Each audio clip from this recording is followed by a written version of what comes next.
Assalomu alaykum birodarlar. Bugun ro'zoning 7-kuni. Assalomu alaykum birodarlar.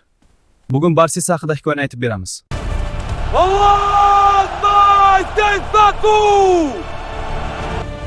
Allah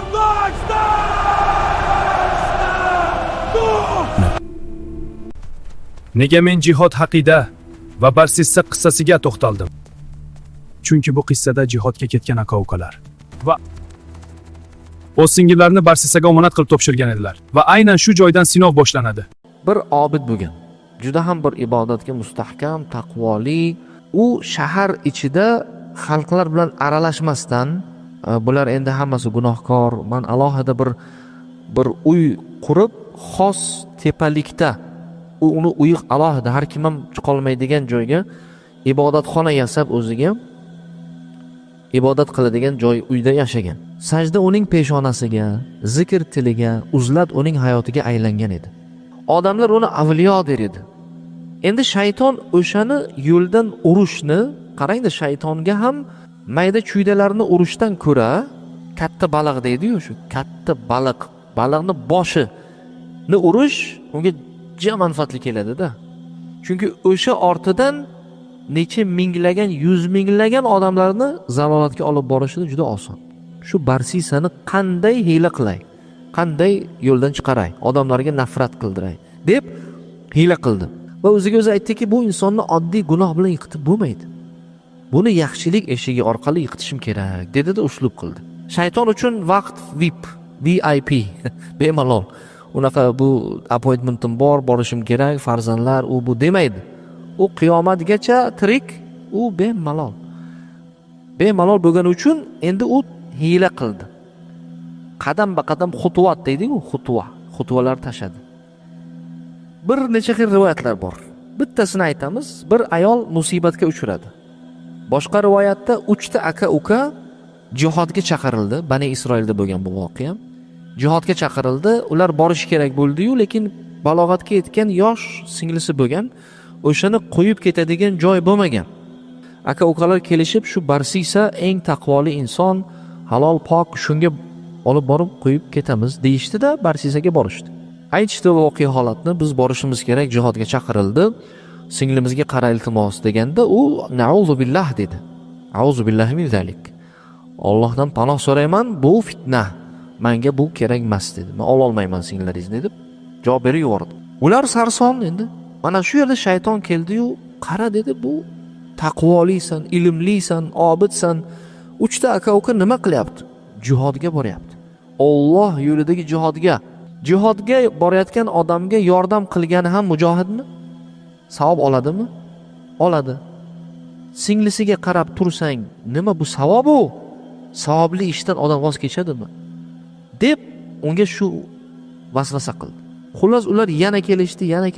Oxir oqibat Barsisa rozi bo'ldi, lekin sharti bilan dedi. U ayolga, qizga umuman yaqinlashmayman. Alohida uy qurib berasizlar uzoqroqda, pastda. Taomlarini nimalarni olib borib eshiklarga qo'yaman, umuman ko'rmayman dedi. Umuman. Bo'ldi, biz rozimiz. Barsisa olima, shayx ketishdi. Keyin kunlar o'tdi. Barsisa sekin-sekin taomlarni borib eshik tagiga qo'yib, taqillatib chiqib ketardi, o'sha ibodatxonasiga ibodat qilaverdi. Shayton keldi-yu, u dedi, ayol uzlatda dedi, u tanho. Hech bo'lmasa bir shirin gapir, bir da'vat qil. Allohdan sabr so'ra, aka-ukalaring keladi, sabr qil deb bir da'vat qil. Olimsan u dedi. To'g'ri. Da'vat qilyapman u dedi-yu, eshikni taqillatganda yaxshimisan falon, hammasi joyidami? Ham endi ayol unga ham boradi. Tanhoman, hech kim yo'q, eshik ichida hech kim yig'i-chig'i, bilasizlar endi qizlar, ayollar. Shunday qilib kunlar, haftalar o'tdi. Yana keldi-yu, dedi, buni hech bo'lmasa ochib ko'r, tirikmi, qanday salomatligi, bu medical insurance bormi, yo'qmi, qara dedi-yu. Ahvoli qanaqa uni? Bir doktor tish og'riyaptimi? Qara, bu qandaysan? Omonat bu. Omonat senga deganda, hay dedi, eshikni ochib ko'rdi keyin. Yaxshimi? Ko'rganda endi chiroyli qiz bola. Shayton u tarafdan ham bu tarafdan ishlayapti endi. Ha, yaxshimi? Yaxshi. Qalbga kiradi keyin. sekinlik bilan gapirishib ichkariga kir deydi, hol ahvol so'ra, taomni faqat tashqaridan qo'yma, molmi sanga, qo'ymi sanga, ichkariga olib kirib ber, bir da'vat qil, nasihat qil, bir oyatlardan, hadislardan o'rgat deganda da'va, birodar, da'va deydi-yu ba'zan, da'va. U qiz bilan gaplashyapman faqat da'vat uchun, birodar, ustoz, nima qilibman yomon qilib? Facebookda faqat da'vat qilaman. Tanho qolaman, faqat da'vat qilaman. Faqat Qur'on, hadis. Ha, eshiting oxirigacha. Keyin kir dedi u. Kirdi. Sekinlik bilan endi u yog'i silliqlik bilan ikkita odam shu nomahram qolganda uchinchisi kim bo'ladi? Shayton. O'zi shayton boshidan edi u, uchinchisi boshidan. Boshidan boshladi. Maqsadni qarang, tagidan urish uchun. Sekinlik bilan kirgizib, chiroyli qilib o'sha ishini, harom ishini bajarishga undadi va qilishdi. O'sha harom ishni qildi. Endi olim, shayx, alloma, uni butun o'sha Bani Isroil taniydi, olimni qilgan ishini endi o'ylab qoldi u. Shayton yana keldi. Nima qilib qo'yding dedi. Olima sana shunchalik odamni uyatsiz, vijdonsiz. Keyin u qiz homila bo'ldi. Yana ustiga musibat. U tug'di. O'g'il tug'di. Endi bu hayratda. O'g'il tuqqunga qadar qancha vaqt ketadi? Kamida 9 oy, 1 yil ketdi. Endi ular hozir akalari kelyapti jihoddan. Akalar jihoddan qaytib kelyapti. Sen hozir buni shunday ish qilib qo'yding. Ular kelsa, seni shunday holingga qo'yadimi? Sharmanda bo'lasan, sharmusor bo'lasan, tamom qatl qilasan. Zino qilib qo'yding bu. Deganda nima qilay dedi Barsis. Bolani o'ldir dedi. Chaqaloqni o'ldir dedi. Ilojini qilib o'ldirdi. Uni ko'mgandan so'ng onasi dod, faryod yig'lab uni qo'yadimi endi? Onasini o'ldirdi dedi endi. Hozir onasi tirik guvoh.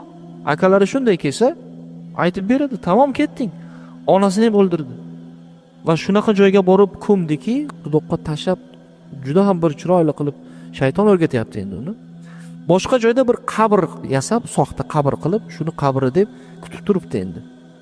Akalari keldi jihoddan. So'rasa singlisini, singlingiz kasal bo'ldi. Inna lillahi va inna ilayhi roji'un. Shunaqa bo'lib qoldi endi, Allohning qadari dedi-da, qabrini ko'rsatdi. Ular so'rashdi, qabr qayerda bo'lsa ko'rsat deganda ko'rsatdi. Endi ular haqqiga borib duo qilib, xafa bo'lib uyga yotganda shayton 3 ta akalarini tushiga kirdi. Uchoviga ham bir xil tush. Uchovi ham turib shaytonlanib hayratda qolyapti. Deyapti, tushimga g'alati tush ko'rdim. Go'yoki Barsisa singlimni va jiyanimni o'ldirib, qatl qilib, u qabriston emas, boshqa joyga dafn qilibdi. Deganda uchoviga ham bir xil tush kirgan. Shayton qilyapti buni. Ke buni so'raymiz dedi-da, borib Barsisaga uchovlon shuni so'rasa, u tan oldi haqiqatdan. Ha dedi, shuni qildim dedi. Ana endi dedi, seni qoziga olib boramiz, sana ishing qatl. Endi qatlga olib borayotgan paytda shayton o'zini qiyofasida keldi. Endi qoziga olib borilyapti. Hozir mana shu kundaga qo'yib qatl qilinishi kerak bo'lgan paytgacha olib borib, shayton keldida, bilasanmi men kim dedi. Yo'q dedi. Men shayton dedi. Men seni ustingda bir necha yillar ishlab keldim dedi. Shuni boshida ustida men turibman dedi. Va faqat men seni bu yo'ldan chiqara olaman dedi. Lekin bitta sharti bor dedi. Ayt, nima qilish kerak desa, menga sajda qil dedi. Menga sajda qilsang dedi, chiqaraman dedi. Shunday sajda qilganda qozi amr qildi, uni kallasi ketdi, shayton qochib ketdi-yu, Hashr surasining 16-oyatida Alloh taolo shu voqeani keltirib, kamathali shaytoni iz qala lil-insani kfur falamma kafara qala inni bari'un mink inni akhafulloha robbal alamin deb qochib ketdi. Eslang, u insonga kofir bo'l degan edi, sajda qil.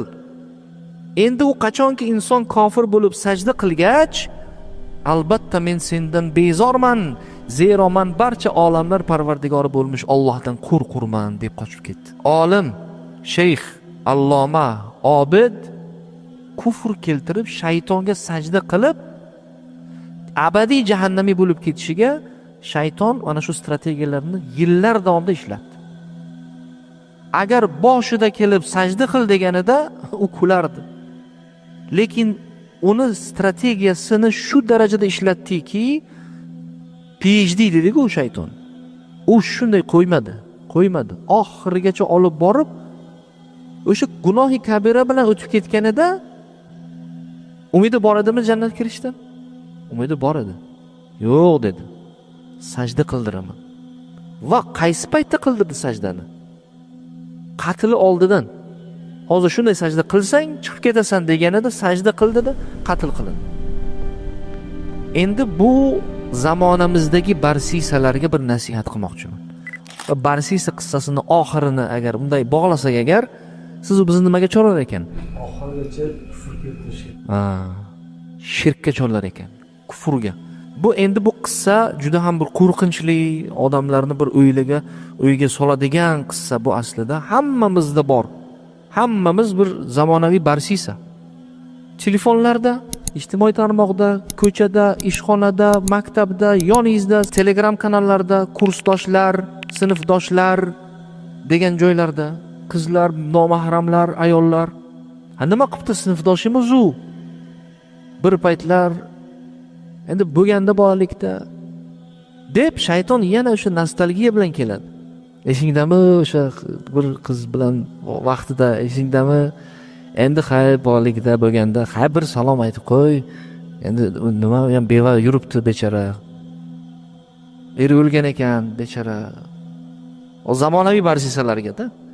U ham keyin, eri o'lgan ekanmi? O'libdimi bechara? Shu ko'nglini nima inna lillahi va inna ilayhi roji'un. U yerda shayton yes deb o'tiribdi. Nima qilding desa, inna lillahi, men sunnatga amal qildim birodar. Sunnat bu.